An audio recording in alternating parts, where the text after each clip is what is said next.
OBC नेत्यांची बैठक आहे. आतापर्यंत जो लढा ओबीसीचा दिला जरांगे पाटील यांच्या विरोधात, त्या प्रत्येक लढ्यामध्ये तुम्ही होते, महाराष्ट्रभर आंदोलन झाले.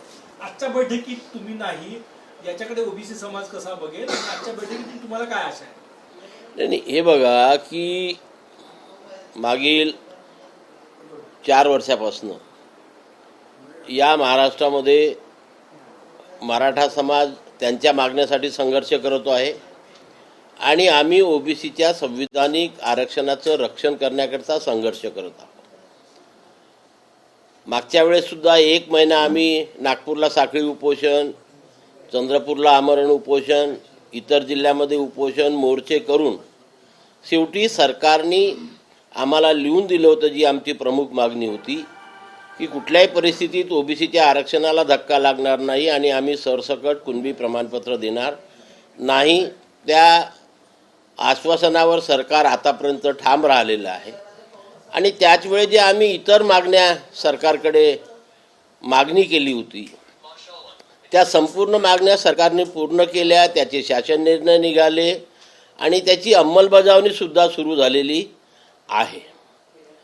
आता यावेळेससुद्धा पुन्हा दुसऱ्यांदा जेव्हा त्यांच्याकडनं सरसकट कुणबी प्रमाणपत्र देण्यात यावे, मराठा समाज आणि कुणबी समाज एकच आहे अशा प्रकारचा GR काढण्यात यावा आणि सर्व मराठ्यांना कुणब्यांची प्रमाणपत्र देऊन त्यांचा ओबीसीमध्ये समावेश करण्यात यावा, या मागणीकरता त्यांनी मुंबईकडे कूच केली.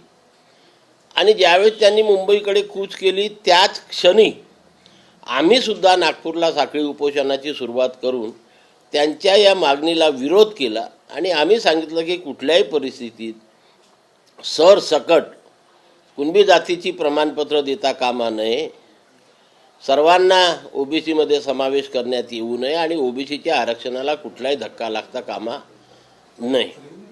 सतत हा संघर्ष चालत राहिला. शेवटी 2 तारखेचा शासन निर्णय सरकारने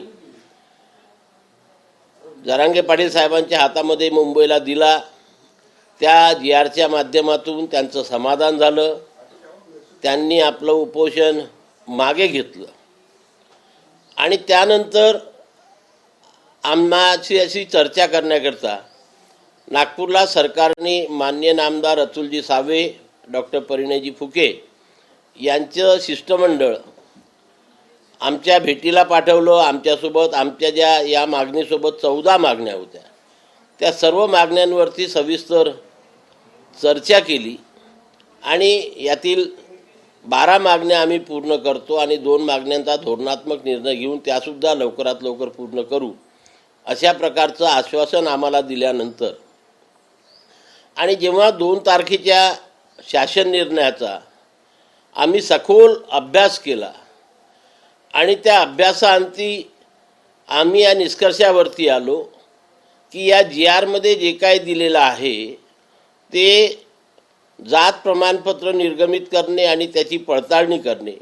यासंबंधी 2000चा अधिनियम, त्या अधिनियमाच्या आधारे 2012ला केलेले नियम, या व्यतिरिक्त दुसरं काही दिलेलं नाही. आणि महत्त्वाचं इथे असं आहे की GR हा कायद्याला सुपरसीड करत नाही. कायदा मोठा असतो, GR मोठा राहत नाही. आणि म्हणून कायद्यातल्याच तरतुदीचा वापर करून 1-2 शब्द इकडे तिकडे करून हा शासन निर्णय काढण्यात आलेला आहे आणि त्याच्यामुळे सरसकट प्रत्येक मराठा व्यक्तीला कुणबीची प्रमाणपत्र द्या अशा प्रकारची तरतूद त्या GRमध्ये नाही किंवा सर्व मराठे कुणबी आहेत त्याच्यामुळे सर्वांना कुणब्यांचे प्रमाणपत्र द्या अशा प्रकारचा सुद्धा उल्लेख त्या शासन निर्णयामध्ये नाही आहे. आणि म्हणून ज्यांच्या वंशावळीनुसार पितृसत्ताक पद्धतीने वडील, आजोबा, पंजोबा, खापर पंजोबा या वंशावळीतील जेवढे नातेवाईक असेल त्या नातेवाईकापैकी एखाद्या नातेवाईकाकडे कुणबी जातीचं प्रमाणपत्र असेल, ते वैध ठरलं असेल तर आणि ज्याच्याकडे ते प्रमाणपत्र आहे तो नातेवाईक तशा प्रकारचं प्रतिज्ञापत्र देत असेल की माझ्याकडे हे प्रमाणपत्र आहे, त्याची वैधता झालेली आहे आणि या वंशावळीनुसार हा माझा पितृसत्ताक पद्धतीचा नातेवाईक आहे, त्याच्यामुळे यालासुद्धा कुणबी मराठा कुणबी किंवा कुणबी मराठ्याचं प्रमाणपत्र देण्यात यावं. त्यानंतरच ती व्यक्ती कुणबी जातीच्या प्रमाणपत्राकरता मागणी करू शकतो, अन्यथा करू शकत नाही. एवढं स्पष्ट असल्यामुळे आम्ही भूमिका घेतली की यामुळे ओबीसी समाजाच्या आरक्षणाला कुठेही धक्का लागलेला नाही. शेवटी समाजाचं मनोधैर्य वाढविणे हे प्रत्येक सामाजिक कार्यकर्त्याचं हे कर्तव्य असते आणि त्याच्यावर आमची शाश्वती पटली. त्यानंतर 9 तारखेला सरकारने हे जात प्रमाणपत्र निर्गमित करण्याकरता जी स्थानीय पातळीवरती चौकशी समिती नेमलेली आहे, त्या समितीने कुठले कुठले कागदपत्र तपासावे यासंबंधी नियमावली दिलेली आहे. त्यामध्ये आमच्या काही शंका आहे, नाही आहे असं नाही आहे, पण त्याचे आम्ही स्पष्टीकरण सरकारला मागितलेलं आहे. ते स्पष्टीकरण आल्यानंतरच ते क्लिअर होणार आहे. परंतु त्या स्पष्टीकरणामध्ये सुद्धा 2000 आणि 2012 हे कायदे आणि नियम याचा अभ्यास जर केला तर त्याच्या ज्याला आपण वडिलोपार्जित वंशावळीतील नातेवाईकाकडे प्रमाणपत्र नाही, ती व्यक्ती तिथे अर्ज करू शकत नाही. याच्यावरती आम्ही ठाम आहे आणि म्हणून ओबीसी समाजाच्या आरक्षणाला धक्का लागणार नाही या मताशी मी आज पण सहमत आहे. आणि त्यामुळे आज मध्यंतरी आमची नागपूरला चर्चा झाली, मुंबईला सुद्धा आमच्या शिष्टमंडळाला बोलावलं होतं. माननीय मंत्री, सर्व विभागाचे सचिव त्या ठिकाणी त्या उपस्थित होते आणि त्यांनी पुन्हा आम्हाला सांगितलं की ओबीसीच्या आरक्षणाला कुठलाही धक्का लागणार नाही. कागदपत्र असल्याशिवाय, नातेवाईकाकडे जातीचं प्रमाणपत्र असल्याशिवाय त्याला जात प्रमाणपत्र मिळणार नाही, एवढं सरकारने सुद्धा वारंवार स्पष्ट केलेलं आहे. आणि आमच्या ऑलरेडी सरकारसोबत चर्चा जाऊन आम्ही संतुष्ट आहोत. आजची जी बैठक आहे त्या बैठकीला आम्हाला निमंत्रण आलं होतं, आम्ही जाणार पण होतो, नाही असं नाही आहे, कारण सरकारकडनं निमंत्रित केलं होतं. म्हणून सरकारला काय चर्चा करायच्या ही विषयपत्रिका आम्हाला मिळालेली नव्हती आणि म्हणून आम्ही जाणार होतो. परंतु काल दिवसभरामध्ये जे नाट्य घडलं की राष्ट्रीय ओबीसी महासंघाचे भवंत आयवाडे येणार असेल तर आम्ही येणार नाही, आमचा त्याच्यावरती बहिष्कार आहे. अरे बाबा, चर्चा तुम्हाला करायची आहे, माझं आंदोलन ऑलरेडी संपलेलं आहे, मला चर्चेची गरज नाही आहे. सरकारने निमंत्रण दिलं म्हणून मी जाणार होतो, गरज तुम्हाला आहे आणि म्हणून तुम्ही त्या बैठकीला गेले पाहिजे, समाजाला योग्य तो मेसेज गेला पाहिजे. आणि म्हणून मी काल शेवटी स्वतः माघार घेतली आणि मुख्यमंत्र्यांना सांगितलं की बा माझ्यामुळे जर बाकीच्या नेत्यांना अडचणी होत असेल तर ज्यांच्या अडचणी आहेत त्यांना तुम्ही निमंत्रित करा, मी या बैठकीला येणार नाही, कारण त्याच्यामुळे समाजामध्ये दुफळी निर्माण होता कामा नये. माझं समाधान झालेलं आहे, ज्यांचं समाधान झालं नाही त्यांचं समाधान करण्याचं काम उद्याच्या बैठकीत आपण करा आणि त्याच्यामुळे मला त्याच्यातनं बाहेर काढा, मी उद्याच्या बैठकीला हजर राहणार नाही, अशा प्रकारची भूमिका आम्ही घेतली. आणि जर सरकारला वाटत असेल की काही मुद्द्यावरती राष्ट्रीय ओबीसी महासंघासोबत चर्चा करणं हे गरजेचं आहे तर सरकार आम्हाला स्वतंत्र बोलवतील, त्या दिवशी आम्ही सरकारकडे जाऊ, सरकारसोबत चर्चा करू आणि त्याच्यातनं योग्य ते मार्ग काढून समाजाला न्याय मिळवून देण्याचा नक्कीच आम्ही प्रयत्न करू. सर, व्यक्तिविरोध होता म्हणून तुम्हाला डावललं असं वाटतं, कारण की त्यांना बबनराव तायवाडे नको होते असं वारंवार सांगण्यात आलं होतं. असं इतका टोकाचा विरोध का ओबीसी नेत्यांमध्ये? नाही, हे बघा, मी आपणास नेहमी सांगत असतो की मी नेता नाही आहे, मी समाजाच्या उत्थानाचं प्रगतीचं काम करणारा एक सामाजिक कार्यकर्ता आहे. इतर मंडळी जी आहे ती स्वतःला नेते समजतात आणि सामान्य कार्यकर्त्याच्या संघटनेचं नाव मोठं होत असल्यामुळे साहजिकच जे लोक स्वतःला नेते समजतात, समाजाचे मोठे नेते समजतात, त्यांचं अस्तित्व कुठंतरी धोक्यामध्ये येते असं त्यांना वाटतं आणि त्याच्यामुळे ते वैयक्तिक विरोध करतात. वैयक्तिक विरोध, त्याच्यामुळे आमचं काही संघटनेचं काम थांबलेलं नाही आणि हा काही विरोध माझ्या आयुष्यामध्ये पहिल्यांदा झालेला नाही. मी राष्ट्रीय ओबीसी महासंघाच्या माध्यमातून सरकारच्या विरोधात, मग सरकार कुठल्याही पक्षाचं असो, वारंवार आंदोलनाची भूमिका घेतलेली आहे, संघर्षाची भूमिका घेतलेली आहे, मग ते राज्य सरकार असो किंवा केंद्र सरकार असो. आणि मी नेहमी सत्ताधारी पक्षांच्या विरोधामध्ये जाऊन समाजाच्या हिताची मागणी केली आणि म्हणून आतापर्यंत 58 GR काढलेले आहे. मी तर दाव्याने सांगतो की कोणी माझ्याशी चॅलेंज करावं, तारीख वाईज मी GR वाचून दाखवतो. मग 2016च्या पूर्वी या नेत्यांनी का बरं एकही समाजासाठी GR काढला नाही, का बरं समाजाला न्याय दिला नाही? किंवा हे लोक एवढे समाजाचे स्वतःला एवढे मोठे नेते समजतात तर त्यांनी दावा करावा की राष्ट्रीय ओबीसी महासंघ जे सांगतात ते खोटं आहे. या 58 दाव्यापैकी GR पैकी अमुक GR आमच्या पुढाकाराने निघालेला आहे. का त्याच्याकरता ताकद लागत असते, शक्ती लागत असते. ही शक्ती आम्ही सातत्याने 10 वर्षापासून निदर्शने असो, धरणे असो, जिल्हास्तरीय अधिवेशन असो, राज्यस्तरीय अधिवेशन असो किंवा दरवर्षी आमचं होणारं राष्ट्रीय महाधिवेशन असो, या माध्यमातून आम्ही केंद्र सरकार असो किंवा राज्य सरकार असो यांच्यापुढे ओबीसी समाजाचे, या देशातील 60% असलेल्या या ओबीसी समाजाचे देश पातळीवरील आणि राज्य पातळीवरील प्रश्न त्यांच्या निदर्शनास आणून देतो.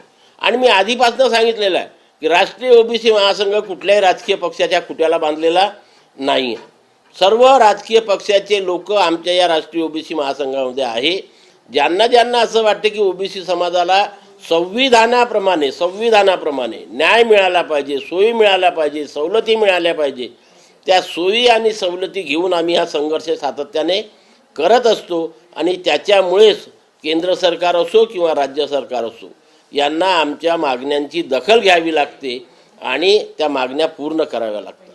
आणि म्हणून एवढ्या मागण्या पूर्ण होतात, यांच्यामुळे पूर्ण होतात, आम्हाला काही त्याचं श्रेय मिळत नाही. हे श्रेय लाटण्याची लढाई आहे. मला श्रेय नको. त्यांच्या पुढाकाराने ओबीसीच्या समस्या सुटवत असेल तर मला त्याच्यामध्ये सुद्धा आनंद आहे. शेवटी समाजाचे प्रश्न सुटणे हे महत्त्वाची बाब आहे. कोण मोठा आणि कोण लहान याला काही अर्थ नाही आहे. म्हणून आजच्या या होणाऱ्या सभेला मी माझ्यातर्फे शुभेच्छा देतो आणि यांच्या माध्यमातून ओबीसी समाजाचे प्रश्न निकाली निघो अशी अपेक्षा करतो. सर, विरोधकांची प्रमुख मागणी आहे की 2 सप्टेंबरचा GR रद्द व्हावा. आजच्या बैठकीत पण तीच मागणी लावून धरणार आहे. तो GR रद्द व्हावा अशी तुमची देखील मागणी असते? माझी मुळीच नाही आहे. ज्या GRमुळे ओबीसीचं नुकसान होत नाही हे मी दाव्याने सांगतो आहे, तो GR रद्द करण्याचं कारण काय? त्यांचं मत आहे की नुकसान होते आहे म्हणून शासनाने तो GR रद्द करा. उद्या हा GR असला काय आणि रद्द झाला काय, दोन्ही बाबीमुळे ओबीसीच्या आरक्षणावर फरक पडणार नाही. त्याच्यामुळे सरकार तो रद्द करो किंवा न करो आम्हाला त्याच्यामध्ये कुठल्याही प्रकारचा रस नाही आहे, कारण ओबीसीचं नुकसानच होणार नाही. त्यांना वाटते ते मागणी मांडून राहिले. त्यांची मागणी योग्य आहे की अयोग्य आहे त्याचा आज निर्णय सरकार घेणार.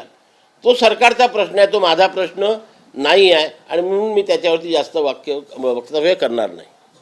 कुठेतरी सर श्रेय तुमच्या मागण्यात पडत होतं, त्यामुळे तेवढा सगळा विरोध झाला असं वाटतंय? नाही, आता हे बघा, जे काम करतात आपण सर्व लोक विटनेस आहात. मागील 10 वर्षापासून आम्ही आमच्या कामामध्ये सातत्य ठेवलेलं आहे. सातत्य, कंटिन्युटी, की दरवर्षी आम्ही जिल्हा अधिवेशन घेतो, दरवर्षी राज्य अधिवेशन घेतो, राष्ट्रीय अधिवेशन घेतो. 7 ऑगस्ट ही आमची दरवर्षी ठरलेली तारीख आहे आणि हे सातत्य ठेवून आम्ही काम करत असतो. आज एक मागणी केली आणि घरी जाऊन झोपले आणि 5 वर्षांनी जागे झाले असं नाही आहे. आणि ओबीसी समाजातील शेवटच्या माणसाचा जो प्रश्न आहे, जो निगडित आहे, ते प्रश्न घेऊन आम्ही संघर्ष करत असतो. कुठला एखादा प्रश्न ज्याच्यामुळे हे आहे तो प्रश्न घेऊन आम्ही चालत नाही, तो मेन असतोच आमचा.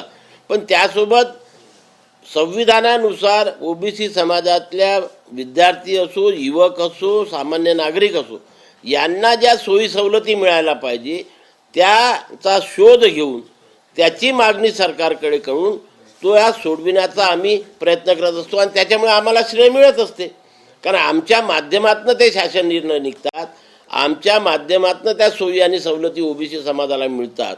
त्याचं श्रेय जे लोक संघर्ष करतील, जे मागणी करतील आणि ज्याच्या माध्यमातून त्या मागण्या पूर्ण होतील त्यालाच जाणार. त्याच्यामध्ये काही वावगं नाही आहे. परंतु लोकांना कुठल्याही प्रकारचा समाजाला न्याय मिळवून न देता नेतेगिरी करायचं आहे. आणि अशा प्रकारच्या या नेतेगिरीमुळेच या समाजाचं आतापर्यंत 75 वर्षामध्ये नुकसान झालेलं आहे. 75 वर्षापूर्वीपासून या संविधानानुसार ओबीसी समाजाला ज्या सोयी आणि सवलती मिळायला पाहिजे होत्या त्या मिळाल्या नाही. पण राष्ट्रीय ओबीसी महासंघाने 2016 पासून पुढाकार घेतला आणि त्याच्या माध्यमातून आजपर्यंत आम्ही 58 शासन निर्णय काढू शकलो, ज्याचा आम्हाला आनंद आहे. समाज त्याचा लाभ घेतो आहे आणि असाच लाभ मिळवून देण्याचा प्रयत्न कोणी कितीही आणि काही म्हटलं तरी राष्ट्रीय ओबीसी महासंघ भविष्यामध्ये सुद्धा करणार आहे. ठीक. चला, छोटंसं